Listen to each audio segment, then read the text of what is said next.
No primeiro texto vai ser o comecinho do louvor, tá? Que eu vou falar para vocês. Que fala assim: muitos confiam em carros e outros em seus cavaleiros. Muitos te louvam com lábios e o coração dividido. Perdidos dentro da casa do Pai, já não se lembram que o céu é real. Tão ocupados com coisas banais, abra os nossos olhos espirituais. Irmãos, aqui fala que muitas vezes as pessoas confiam nos carros, nos cavaleiros, como ele diz aqui, né? Porque se esquecem que nós temos um Deus que está nos guardando e protegendo, e muitas vezes nós esquecemos disso, e passamos a confiar nas coisas do mundo. Nós nos agarramos de tal forma, e achando que aquilo é o suficiente, e vai se afastando cada vez mais de Deus. E quando eu vi esse texto, eu ouvi o louvor, aí eu falei assim, mas aonde eu vou achar um embasamento na palavra, para poder falar sobre isso? E aí passados uns dias, aí o Senhor entregou para mim. Eu acho que vocês devem conhecer uma pessoa que está na Bíblia, um rapaz chamado Geazi. Para quem não sabe quem foi Geazi, Geazi foi o moço de Eliseu, e Eliseu foi o moço de Elias. E aí vocês vão começar a entender. Elias foi aquele que foi arrebatado, foi levado vivo embora para o céu, uma carruagem de fogo. E Eliseu naquela época, ele era o moço de Elias, só que ele foi persistente até o final. Elias queria se desvencilhar dele, falava, olha, eu vou a tal lugar, você fica aí. Ele falava, não, aonde você for eu vou estar junto, aonde você for eu vou estar junto. E aí Elias então, ele fala assim, deixa ele ir, vai. E aí quando Elias sabia que ele ia partir, ele chega para Eliseu e fala assim, o que você quer de mim, que eu vou partir? Aí Eliseu fala, eu quero uma porção da tua unção, mas eu quero dobrada. E aí no momento que então aparece a carruagem, que Elias sobe, Elias vai falar assim, se você vê eu partindo, vai acontecer. E acontece, Eliseu vê Elias partindo. E depois você vai pegar na história, que Eliseu começa a fazer muitos milagres. E se você for pegar lá direitinho, como está na Bíblia, você vai ver que tudo que Elias fez, Eliseu fez 2 vezes mais. Então Elias ressuscitou 1, Eliseu 2, e por aí vai. Então Eliseu era o moço de Elias. Agora voltando para Geazi, para a gente entender qual era a função, né, do moço. Geazi era o moço de Eliseu.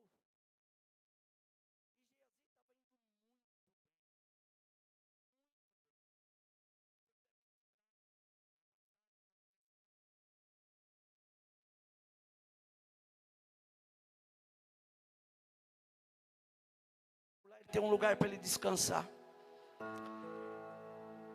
Geazi foi o que falou para Eliseu, mestre, essa mulher não tem filhos, e o marido dela já é bem velho.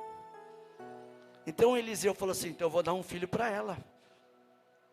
E aí isso acontece. Ele fala para ela, olha, da próxima passagem que eu tiver aqui, você vai estar com uma criança no colo. Ela não entendeu muito, mas aconteceu. Então você vê, ó, Geazi já tinha uma certa intimidade com Eliseu. Ele estava indo no caminho certo. Passa um tempo, essa criança, depois de um certo tempo, essa criança vem e morre. Aí essa sunamita vai procurar o profeta. Olha o que o profeta faz, para você ver como que é confiança. O profeta chega para Geazi e fala assim, está aqui o meu bordão. Corre lá, cinge os ombros, não para ninguém, não conversa com ninguém, vai disparado para lá e toca sobre ele para ele sobreviver. Geazi fez tudo isso, chegou lá, tocou, mas a criança não voltou. Aí ele volta e fala então para Eliseu. Eliseu vai lá, aí Eliseu deita sobre a criança, e aí a criança volta. Aí já começa a dar algum sinal que alguma coisa não estava dando muito certo. Porque se Eliseu tivesse mesmo com toda aquela fé, Eliseu não, Geazi, se tivesse com toda aquela fé, tivesse tudo certinho, naquele momento, como o profeta mandou ele lá fazer, teria dado certo, mas já não deu certo. Passado mais um tempo, Geazi acorda de manhã e olha ao redor da onde ele estava com Eliseu, e ele vê acampado um exército. E aí ele fica apavorado. Fala, nossa, agora acabou para nós. Por quê? Porque os sírios estavam muito bravos, o rei sírio estava muito bravo com Eliseu, porque Eliseu estava adivinhando o que o rei estava falando no quarto dele, na casa dele. Então todos os projetos que o rei da Síria tinha para atacar Israel, Eliseu ia lá e entregava, e aí eles se precaviam de tudo. Então ele falou assim, não, vamos acabar com esse cara. Então eles fizeram isso, fizeram um exército lá para cercar e para acabar. Quando Geazi vê aquilo, Geazi fica morrendo de medo. E aí então Eliseu chega para Geazi e fala, o que está acontecendo? Olha aí, está tudo cercado do exército inimigo, eles vão acabar com a gente. Aí o Eliseu fala para Geazi, maior é o que está conosco do que aquele que está com eles. Geazi não entendeu muito o que ele quis dizer, mas só que aí Eliseu então ora para Deus e pede, Senhor, abre os olhos dele espirituais.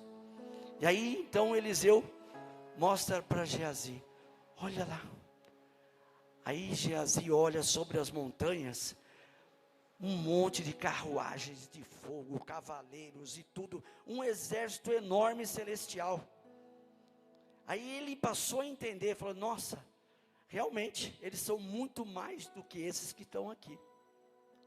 E Eliseu, para mostrar toda a sabedoria dele, e não era um homem de guerra, ele poderia ter pedido para exterminar todo mundo lá. O que ele faz? Ele ora de novo para Deus e pede para colocar cegueira naquele exército. Todos do exército que estavam lá ficaram cegos. Aí o que ele faz? Ele leva todo esse povo para Samaria, que era a capital lá de Israel. Então você imagina, um exército sírio que veio para derrubar Eliseu.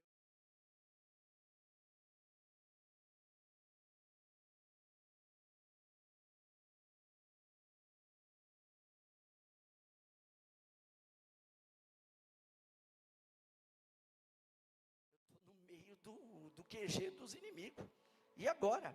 Eles acharam que ia ser massacrado. Não, Eliseu falou assim, não, dá água e dá comida para eles podem voltar para casa. E eles foram embora. Eliseu não fez nada. Então, você está vendo como Geazi estava interagindo com Eliseu. Estava ali. Muitas vezes, a gente, até no louvor fala, que tem pessoas que estão dentro da igreja, mas que não conseguem abrir os seus olhos para as coisas espirituais. Por quê? Porque se apegam nas coisas materiais, se apegam naquilo que você consegue ver, e esquece de olhar para as coisas que Deus tem para você. Nós temos que acreditar, a fé é isso, é acreditar naquilo que não se vê. E Eliseu então mostrou para Geazi tudo aquilo que ele não estava vendo, mas que estava acontecendo. Eliseu já via aquilo, então ele mostrou aquilo para Geazi. Geazi então, ele era um cara que estava muito próximo de crescer muito, poderia quem sabe se tornar um profeta, porque ele estava tendo todo o apoio de Eliseu. Eliseu estava dando condições para ele crescer. A igreja é assim, você aqui dentro da igreja, você tem oportunidade de crescer, você tem oportunidade de conhecer mais as coisas de Deus, se aprofundar nas coisas de Deus, mas muitas vezes a gente vem para a igreja, mas a gente não esquece as coisas que estão lá fora. Em vez da gente estar olhando o que está aqui dentro, A gente está pensando no que está lá fora. E isso tira a tua visão daquilo que mais importa para a tua vida. Porque as coisas de Deus, é ela que vai te sustentar na dificuldade. Não é as coisas lá de fora. Não é o material que vai te trazer alguma coisa a mais. Pelo contrário. Isso tudo vai ficando. Você morre e fica tudo aí. No louvor vai falar que as pessoas não falam mais em oração. Nas igrejas quase não se fala mais em oração. Não se fala mais de coisas espirituais. Hoje a gente vê muita igreja que só fala de prosperidade. É o culto da prosperidade. É o culto do negócio do trabalho. É o culto, mas e de Deus? Sabe, se ficou se apegando muito porque é material. A igreja, ela veio para mudar o mundo. Então ela tem que ir para o mundo e mudar o mundo. Só que a igreja hoje, muitas vezes, está fazendo o inverso. Está trazendo o mundo para dentro da igreja. E cada vez mais se afasta das coisas espirituais. Infelizmente, a gente vê muito isso acontecendo. É campanha de não sei o quê. É o cara vendendo um martelo de não sei o quê. Vendendo não sei. Sabe, virou, tem certo, infelizmente, eu sou assim, até muito triste em dizer que existe um verdadeiro comércio em muitas igrejas. E as coisas de Deus, elas não têm preço. A gente não consegue comprar. A gente tem por merecimento. É o nosso comportamento, é a nossa fé, a nossa dedicação, a perseverança. É isso que vai trazer as coisas de Deus para nós. Não é você comprar um objeto, levar para dentro da sua casa e falar que aquilo vai te trazer uma bênção. Nós cristãos falamos muito contra a idolatria. Mas as pessoas, tudo bem, não vão idolatrar uma imagem. Mas aí levam um copo com não sei o quê, levam uma pedra de não sei o quê. Gente, é idolatria do mesmo jeito. É idolatria do mesmo jeito. Nós temos que confiar em Deus. É Ele que vai poder te dar suporte, é Ele que vai te dar sabedoria, é Ele que vai te dar entendimento. Mas infelizmente as pessoas não procuram mais. Toda primeira segunda-feira do mês nós fazemos aqui uma noite de oração. É 1 hora de oração. Nós já tivemos dias aqui que estava muito cheia. Mas ultimamente, 20, 30 pessoas, né, Fábio? Então, o pessoal não quer mais saber de orar, talvez de jejuar. Por quê? Porque acha que não é preciso. Não, eu vou lá na igreja, eu vou dizimar, eu vou ofertar e está tudo certo. Não é assim. O próprio Jesus, ele fala, quando aqueles fariseus iam lá entregar suas ofertas, entregavam aqueles valores altos e queria que todo mundo visse, olha, eu estou entregando isso aqui. Aí vai aquela velhinha, entrega 2 moedinhas. Ainda ele fala, a dela é legal, porque ela está entregando tudo que ela tem. O Senhor quer que nós entregamos tudo que temos, mas não é tudo que nós temos material. Ele quer tudo que nós temos nós. Ele quer a gente para Ele. Porque Ele quer usar cada um de nós para ser instrumento, para poder ganhar outras vidas, aqueles que estão perdidos aí no mundo. Mas a gente muitas vezes acha assim, não, eu deixo lá uma oferta na igreja, o pessoal da igreja vai lá e faz. A gente está terceirizando o que é para a gente fazer. Cada um tem a sua responsabilidade. Ninguém veio aqui a passeio. Todo mundo tem uma responsabilidade. A nossa vida aqui é curta. Porque eu sempre falo, 70, 80 anos é muito? Nada comparado com a eternidade. E é nesses 70, 80 anos que você vai conquistar a eternidade. E o que você está fazendo? Se apegando só em coisa material? Se preocupando em trocar o carro? Eu troquei de carro, mas não é por causa disso. Se preocupar em comprar uma casa nova? Amém, maravilha. Mas só que tem pessoas que fazem isso num desejo tão grande, que aí ele começa a trabalhar que nem o louco, ele arruma 2, 3 empregos, ele faz hora extra, faz não sei o quê. Ele não tem mais tempo para a família, não tem mais tempo para a igreja, não tem mais tempo para nada. Sabe o que ele tem tempo? Para pegar uma doença, ir para o hospital e acabar morrendo e deixar tudo aí para os outros, que depois vão ficar brigando. Sabe? A gente tem que procurar viver tudo no tempo certo. Nesse mundo, já diz a Eclesiastes, debaixo do céu há tempo para todas as coisas. Então a gente tem que ter esse entendimento. Tem tempo para todas as coisas. Não seja você um doido querendo resolver tudo assim, sabe? Porque a tua saúde vai, os teus filhos crescem, você não vê, você se afasta da família, e aí quando você vai ver, perdeu tudo. É muito forte. Então a gente tem que ter esse entendimento. Depois eu coloquei mais um trecho que vai estar, que é também do louvor, né? É o terceiro texto. Vamos ver se ela consegue achar lá. O terceiro texto está lá. Por que pararam de falar do céu? Acham que Cristo não vai mais voltar. Já não se fala tanto em oração. E santificação não querem mais pregar. Porque pararam de falar do céu. É só se fala em bens materiais. Mas eu sei que dentro da igreja existe uma igreja espiritual. A gente precisa resgatar a igreja espiritual. Ter um culto espiritual. Não aquele culto formal, que tudo é certinho, direitinho, daquele jeito, sabe? Não é assim. O espiritual, ele é espontâneo. O espiritual, ele é natural, ele não é forçado. Tem gente que o louvor fala, levanta o braço, aí todo mundo levanta o braço. Mas se o louvor não falar, ninguém levanta.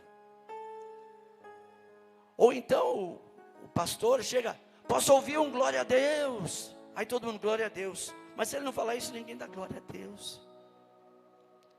Sabe o que é isso? Parece que as pessoas não estão mais se apegando naquilo que está sendo falado. Quando a gente sobe aqui para pregar, é o que eu sempre falo, não é mais a gente. O Senhor quer usar para a gente poder passar para vocês uma mensagem. Talvez a mensagem que eu estou passando hoje tenha um endereço certo, eu não sei. Muitos de vocês eu nem conheço, muitos de vocês eu conheço. Mas eu não sei o que cada um está passando do seu dia a dia. Mas a mensagem está aí, está sendo entregue. E as pessoas muitas vezes nem prestam atenção. Deixa passar. Por quê? Porque não está preparado, não está de ouvido aberto, não está de coração aberto. Não está preparado para receber o que o Senhor tem para oferecer. É aquela história do coração. Como é que está teu coração? Ele é terra fértil? Por que adianta você ter o coração que não é uma terra fértil? O Senhor vai lançar sementes, mas elas não vão prosperar, vão se perder. Então nós temos que nos preparar, a nossa vida tem que estar preparada para tudo que Deus vai oferecer. Porque a nossa vida é um suspiro, você está aqui hoje, amanhã talvez não mais. E como é que você está hoje? Será que se você partir amanhã, você tem certeza que você vai para a glória do Pai? Ou será que não vai? A gente tem que vigiar. A gente tem que entender.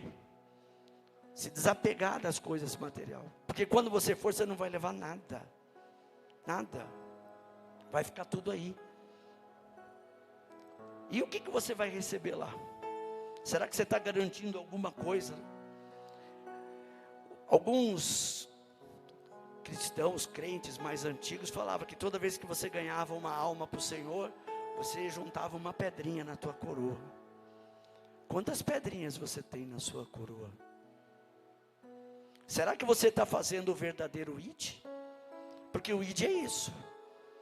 Ide, pregai o Evangelho, fazei discípulos, batizar em nome do Pai, do Filho e do Espírito Santo. Será que a gente está fazendo isso? Ou será que a gente só vem na igreja, bacana, vou escutar uma mensagem, nossa, saí bem, bem tranquilo, e você guardou para você, você não compartilhou, você não está fazendo o ID, você está retendo uma coisa que é para você entregar. O próprio Senhor fala que a gente veio nesse mundo para servir, não para ser servido. Você recebe, você serve. Você recebe, você entrega. Você compartilha. É assim que funciona. Mas muitas vezes as pessoas saem de dentro da igreja, nossa, olha, o culto foi uma bênção, eu estou muito bem, eu estou não sei o quê. Mas chega lá no trabalho, se alguém falar, você foi aonde? Ah, estava em casa. A pessoa muitas vezes tem até vergonha de falar que estava na igreja. Porque, senão o pessoal lá vai tirar o sarro de mim. Não, você tem que chegar e falar, eu estava na igreja. Você quer saber? Você devia ir também. Você devia ir também. Mas tem gente que parece que tem vergonha. Sabe? O pessoal está trabalhando, está numa rodinha, está falando besteira lá. Aí você fica ali. Em vez de você se posicionar, falando, amigo, eu não compartilho disso. De boa, vocês ficam aí e tal. Mas por que não? Porque eu me interesso por outras coisas. E você vai dar o seu testemunho, essas pessoas vão te procurar saber por que você é daquele jeito. Porque a curiosidade traz as pessoas. Tem muitas pessoas que já passaram, eu já ouvi depoimento de pessoas aqui da igreja, que falaram que passavam aqui na frente da igreja, e via aquele monte de carro, e falava assim, um dia eu vou entrar aí para ver como é que é. E a pessoa entrou e está aí até hoje. A curiosidade. Então nós temos que despertar a curiosidade nos outros. Pô, mas o cara está passando por uma dificuldade e ele está aí de boa. O que acontece com ele? Nossa, olha, ele está doente, mas está aqui firme, está forte. Eu não vejo o cara falar um palavrão, eu não vejo o cara brigar com ninguém. Pô, o cara é parceiro de todo mundo. Dá o testemunho. Porque as pessoas vão querer entender por que ele é desse jeito. A gente tem que despertar o desejo do outro ser igual a nós. Porque nós somos igual a quem? A Cristo. E Ele falou que a gente tem que ser a semelhança dEle. Então nós temos que fazer que o outro também seja. Agora eu vou partir para o quarto texto. Vou voltar a falar de Geazi. Aí vocês vão ver o que acontece com Geazi. Então Geazi correu para alcançar Naamã, que vendo-o se aproximar, desceu da carruagem para encontrá-lo e perguntou, está tudo bem?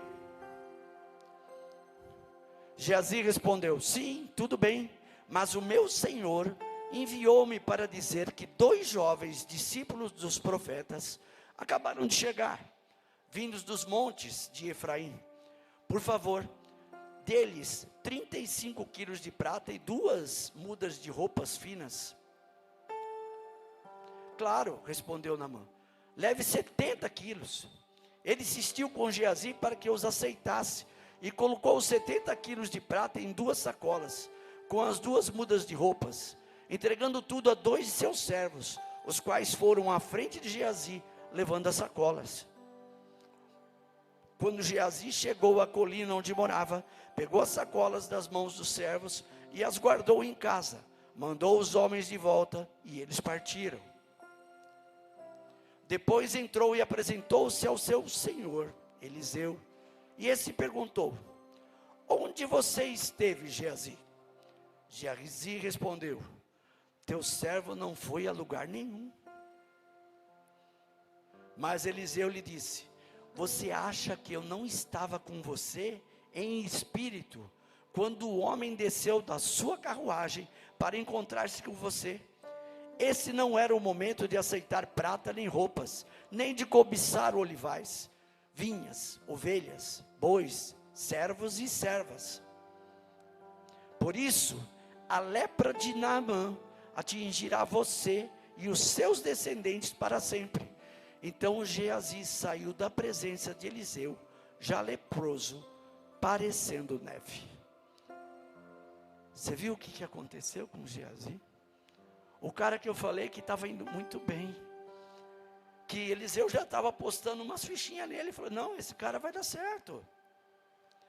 Só que aí o que fez, falou mais alto para ele? As coisas materiais. E por conta das coisas materiais, ele cometeu não só cobiçar, ele mentiu primeiro.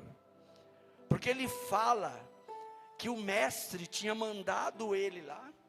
Ele inventou uma historinha, que tinha chegado 2 rapazes lá que estavam precisando de alguma coisa. Você vê, ele mentiu. Primeira mentira, né? Depois, ele falam uma quantidade, Naamã dá uma quantidade maior ainda para ele. Ele volta, esconde as coisas, e quando ele chega até Eliseu, ele mente de novo, como se ele pudesse mentir para Eliseu. E Eliseu já sabia de tudo. E aí você viu o que acontece com ele? Naamã veio para ser curado, e foi curado. E quando ele foi curado, Naamã queria ofertar algo para Eliseu. Eliseu falou que não queria nada. Não queria nada. Mas Geazi, quando viu aquela carruagem cheia de coisas, aquilo cresceu os olhos dele.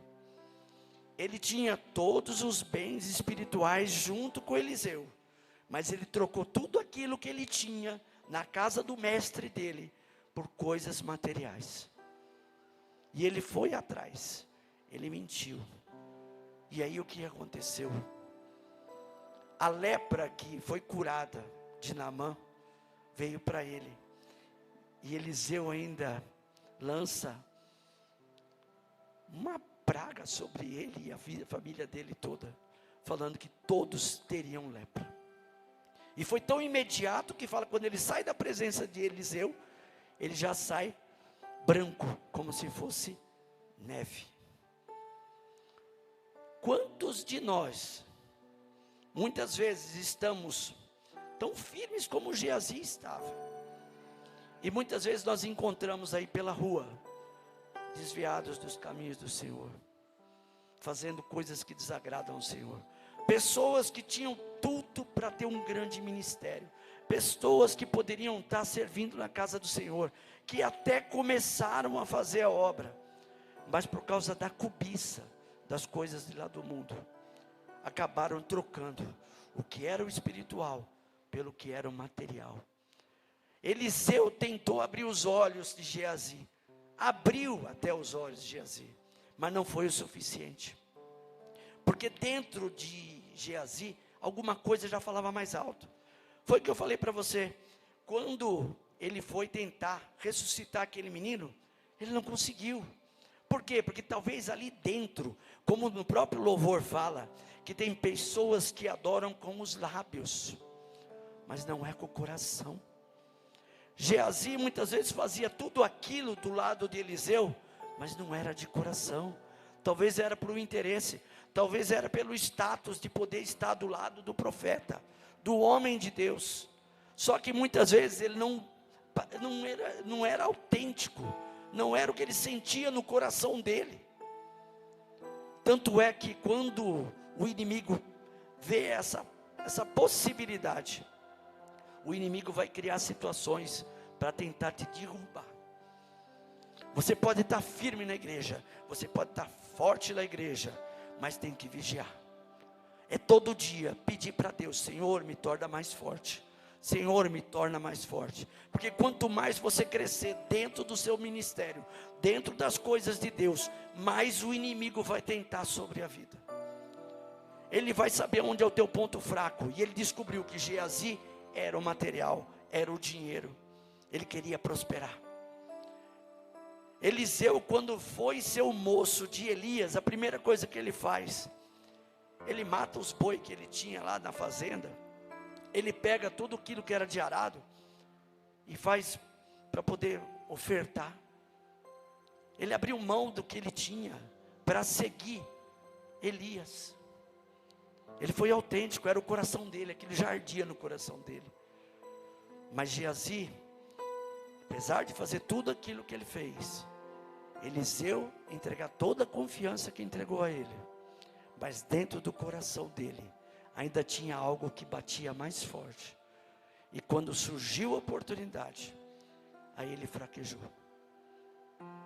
Ele fraquejou, e fraquejou de uma forma muito, muito, muito grave. Porque ele mentiu para o profeta. E ele usou ainda o nome do profeta. Então para ele não tinha o que fazer. Eliseu podia até contemporizar, né? Afinal de contas, aquele exército todo vinha que era para levar Eliseu embora. Eliseu não matou nenhum daqueles soldados. Pelo contrário, ofereceu água, deu alimento e mandou eles embora para casa. Mas com Geazi, ele foi cruel. Ele aplicou aquela lepra que estava em Naamã, em Eliseu, em Geazi. Então você entende, quanto mais a gente também vai se aproximando das coisas de Deus. Eles falam que o caminho é estreito, você vai ficando num funil, ali não dá para você desviar. Quando você está um pouquinho mais largo assim, você ainda consegue dar uma entortadinha e você volta no caminho. Agora no funil, quando está bem estreito, não tem mais. Se você errar ali, você cai para trás, você fica para fora. Então é assim, a gente vai entrando cada vez mais nas coisas de Deus. E a gente tem que ter consciência do que a gente está fazendo e buscar cada vez mais sabedoria, entendimento e o mais importante de tudo, a fé, acreditar. Geazi precisou que abrisse os olhos dele para ele poder acreditar que maior é aquele que está conosco do que aquele que está lá no mundo. Aquele que está lá no mundo, ele já é derrotado. Ele não tem mais direito a ir para a graça do Pai. E o que ele quer fazer? Que você também não vá. Então ele faz as estratégias dele para tentar tirar você do caminho do Senhor. Mas o Senhor, ele está aqui para te dar força. Basta você confiar e entregar a Ele, que aí Ele vai te mostrar. Eu sei que é difícil, tem momentos que a gente acha que não vai dar, mas nesses momentos que você se sente fraco, é um momento que o Senhor vai te fazer mais forte, porque aí é Ele que vai guerrear por você, é Ele que vai entrar nas tuas lutas, é Ele que vai te fortalecer, é Ele que vai te dar sabedoria, é Ele que vai te dar entendimento, porque enquanto nós acharmos que nós somos autossuficientes, é onde nós erramos, porque sem Deus, nós não somos nada. Amém? Irmãos, essa mensagem que eu queria compartilhar com vocês, eu vou pedir para o louvor subir, e eu queria que você tivesse esse entendimento, que Geazi é só um exemplo. Hoje, nós temos centenas e milhares de Geazi por aí. Se você for ver esse pessoal que está na biqueira, pessoal que está pela rua aí, muitos deles, quando você começar a falar do Evangelho, muitas vezes vão te dar uma aula, porque eles até têm o conhecimento, eles sabem, mas a vida deles se perdeu de tal maneira, que eles não conseguem nem voltar mais, eles não têm mais força, porque o inimigo pegou de tal maneira, que ele não consegue voltar. Então não espere chegar a um ponto desse. O Senhor, Ele não quer que nenhum de nós se perca. Jesus fala, todos aqueles que o Pai me entregou, eu quero eles todos para mim. Por isso que Ele derramou o sangue dele na cruz, porque Ele quer levar cada um de nós, junto com Ele, lá para a glória do Pai. Então tenha essa certeza, tenha esse entendimento, que só depende de nós. A nossa salvação é nossa, individual. Mas a nossa perda das coisas de Deus, também é a gente que faz. Vai depender das nossas escolhas.